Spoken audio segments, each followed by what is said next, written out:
সব দুর্বৃত্তদেরকে আপনারা তাদের দুর্বৃত্ত এই দুর্বৃত্তদের বিরুদ্ধে আপনাদেরকে সকলকে সত্য দেওয়া হবে না।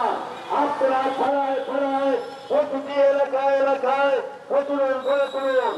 সন্ত্রাসীদের বিরুদ্ধে আমাদের সত্য অবস্থা। দর্শক, আপনারা জানেন যে গতকাল 5ই আগস্ট দেশে একটি বিশাল পরিবর্তন এসেছে। প্রধানমন্ত্রী পদত্যাগ করেছেন, যিনি প্রধানমন্ত্রী ছিলেন, যিনি বিগত কয়েক বছর যাবত এই দেশে নিজের অবস্থান প্রতিষ্ঠা করেছেন, তিনি পদত্যাগ করেছেন এবং তার ঠিক পরপরই বিক্ষোভকারী জনতা যারা ওনাকে পদত্যাগ করার জন্য এতদিন দীর্ঘদিন যাবৎ আন্দোলন করে আসছিলেন এক দফা দাবি নিয়ে, যে স্বৈরাচারের পতন হোক বা স্বৈরাচারের সরকারের পতন হোক, তারা আনন্দ মিছিল করেছিল। আপনারা জানেন যে সিলেটের বিভিন্ন স্থানে বিভিন্ন জায়গায় তারা আনন্দ মিছিল করেছিল, কিন্তু এই আনন্দ মিছিলের সাথেও একটা দুঃসংবাদ আছে। অনেকেই আছে দুষ্কৃতকারীরা, তারা বিভিন্ন জায়গায় লুটপাট করেছে, ভাঙচুর করেছে, এবং যেটা আসলে কারোই কাম্য ছিল না।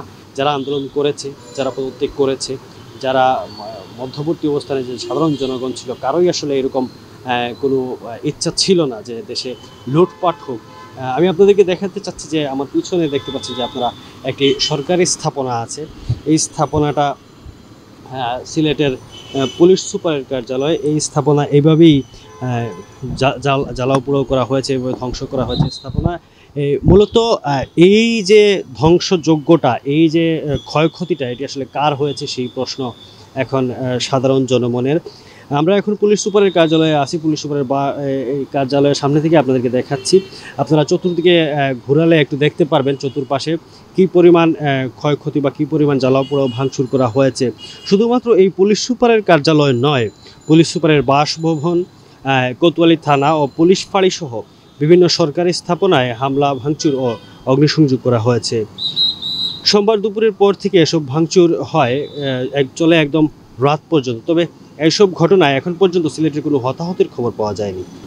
আপনারা জানেন যে সোমবার 3টার দিকে নগরের বন্দরবাজার এলাকায় এই পুলিশ সুপারের কার্যালয়ে আগুন দেওয়া হয়েছিল।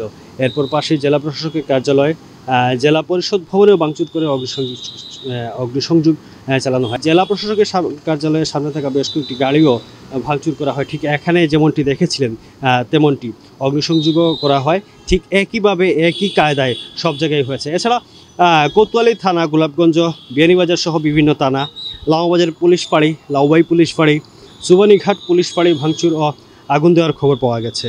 হামলা করা হয়েছে নগরের শাপলাবাগ এলাকার প্রবাসী কল্যাণ প্রতিমন্ত্রী শফিকুর রহমান চৌধুরী ও গোপালটিলা এলাকার সুনামগঞ্জ 1 আসনের সংসদ সদস্য রঞ্জিত সরকারের বাসায়। এদিকে বিক্ষোভকারীদের হামলা ভাঙচুর থেকে বিরত থাকার আহ্বান জানিয়ে সন্ধ্যার পর থেকে সিলেটের প্রায় সব মসজিদে মাইকিং করা হয়। এতে বলা হচ্ছে হিন্দু মুসলিম সবাই ভাই ভাই, কেউ যাতে কোনো ধর্মীয় প্রতিষ্ঠানে হামলা ভাঙচুর না করেন। এছাড়া সন্তানদের বাসাবাড়িতে রাখতে মা বাবাদের প্রতি অনুরোধ জানানো হয়েছে। দর্শক, আপনারা যা দেখতে পাচ্ছেন, এছাড়াও ভাঙচুর করা হচ্ছে বাংলাদেশ ফুটবল ফেডারেশন বাফুফে কার্যনির্বাহী সদস্য ও সিলেট জেলা ক্রীড়া সংস্থার সাধারণ সম্পাদক মহিউদ্দিন আহমেদ সেলিমের ব্যবসা প্রতিষ্ঠানে।